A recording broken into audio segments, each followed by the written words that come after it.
We'll see you later. Now, Not the same without Belinda Carlisle, who I have to confess, which might make a little bit scared. I had a poster of her on my wall when I was a young boy, but I probably should have kept that to myself, bearing in mind she's sitting a yard away from me. Anyway, so glad to have you back with us. Rest a while and drink in the atmosphere. It's intoxicating.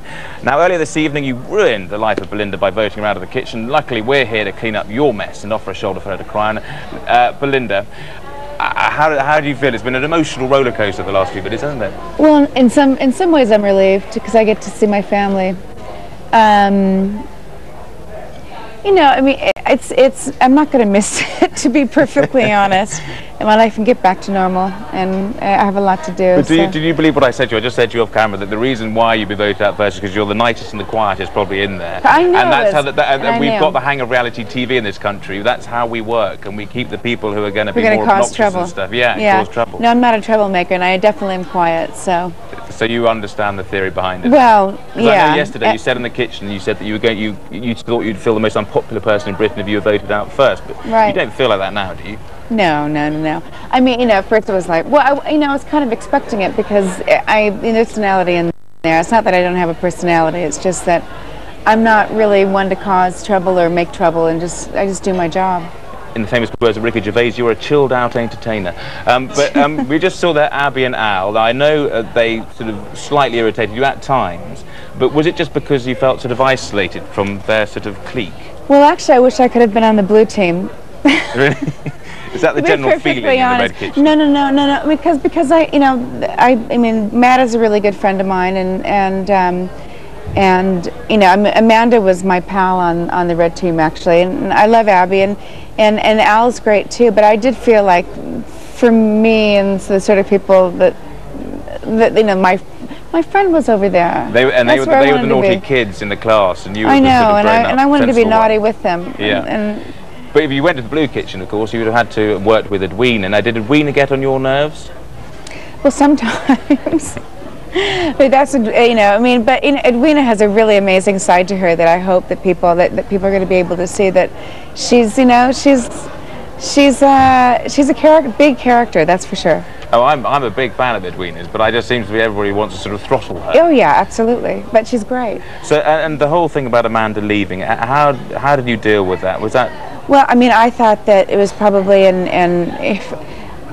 her best interest that she leave, because you know, it's pretty difficult and stressful job, and I think that after a while the stress really got to her, and you know, you kind of lose perspective on things. Is that the most intense experience you've ever had? One of them, yeah, absolutely. Because I could see in her face when she came down that morning that something was really wrong. And the overall experience again was full on.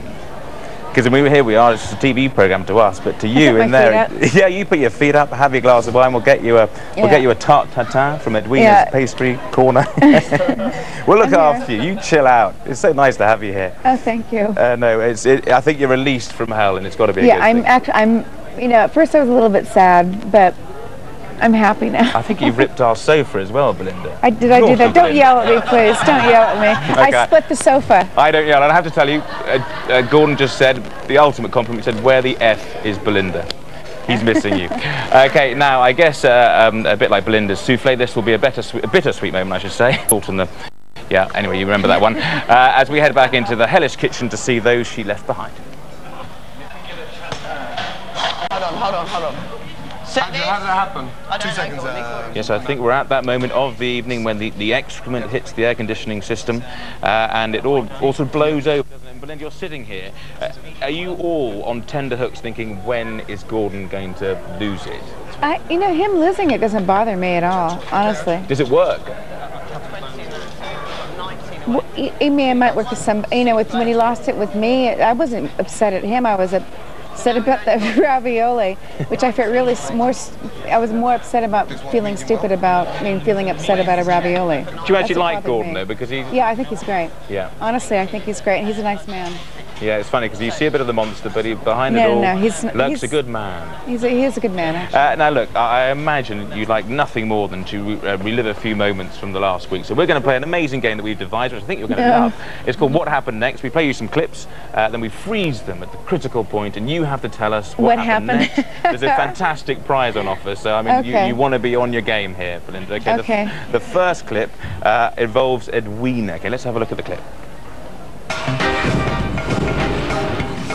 Hang on, put it in, let me taste. You taste Don't it. shush me. I'm trying to do this, darling. I don't know what the hell I'm doing. Taste it. What do you think? I'm going to be responsible for some wonderful food. Does that taste good? Yes, Edwina has brought her risotto to James. He's operating the pass, but what happens next? I have no idea about that because I wasn't there. Do they kiss? Do they fall in love and live happily ever after? Have a wild guess. I would say, well, they definitely didn't kiss. And, I mean, I don't know. She provoked... What did he do with the risotto? How do you think he reacted to that risotto? Well, it looked like slop to me. Really? So you think he might have... Well, let's have a look. Then you think he looked like slop? No, I served sloppy, salty slop, so it's okay. It's okay. Nothing better. Well, let's see what actually happened. Okay, here it is. Play it on. I'm going to be responsible for some wonderful food. Does that taste good? Is it just right? No, I don't. I'm sorry. You don't? I don't. Okay, sure.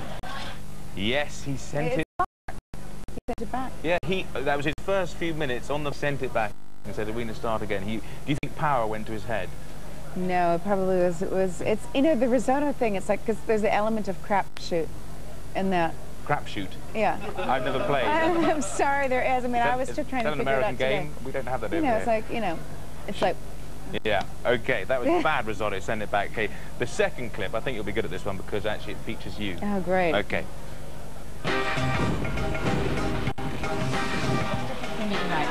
Slighter. Slider, is that better? Not that, of course, we want to relive your worst moments, but what happened next? Well, I put salt in the souffle instead of sugar. Is that an easy mistake to make? Well, he spit it out and said, you taste it, which I did. It was pretty rank. Pretty rank. Okay, well, let's just see if you're right. Amazing, I think you might be. Slighter. Slider, is that better? No. I'm glad I asked you. Taste that. Taste it. Ah, there's salt. Belinda, how do you make a mistake like that? They look the same, but sure. And I don't. I mean, now I know that sugar has a sort of sparkly thing to it. It glints at you. Yeah, exactly. Okay, so that's 1 out of 2. Ain't bad so far. Finally, number 3 involves a bloke who looks a bit like a gorilla, slightly overweight. Let's have a look. Plan this. Gordon, if you had license to throttle someone. Yeah. And you've got to get out of the way right now, yeah? Yes, high drama indeed. What happened next? Belinda Carlisle. I have no idea. He shoved you? He shoved me. No. Well, No, not far off. Should we have a quick look? Yeah. Yeah, I think we might give you that. And you've got to get out of the way right now, yeah? Before I put a risotto up your ass. 2 spaghetti, 2 cup risotto. Well, I tell you what, that'd be serviced with a smile, wouldn't it? Thanks, Gordon. No more cheeky chappy from me. Okay, you're doing a good job. Stand by, Well, he sort of shoved me. He threatened to shove risotto up my arse, which is a sort of a shove of sorts. Exactly. Could have been a lot worse, though. Could have been the whole kitchen, I suppose, and stuff. Exactly. Big rear. Anyway, well done. That's 2 out of 3. And we're going to give you your prize, okay? Yay. Which is the golden souffle. Oh, thank you. Go. Congratulations. Thank you. I'm sure that's the highlight of your Hell's Kitchen experience. It is. It's the best. Anyway, you can continue to put your feet up, but we're going to ask you to hang around for the phone in a little later, if that's okay. Now, imagine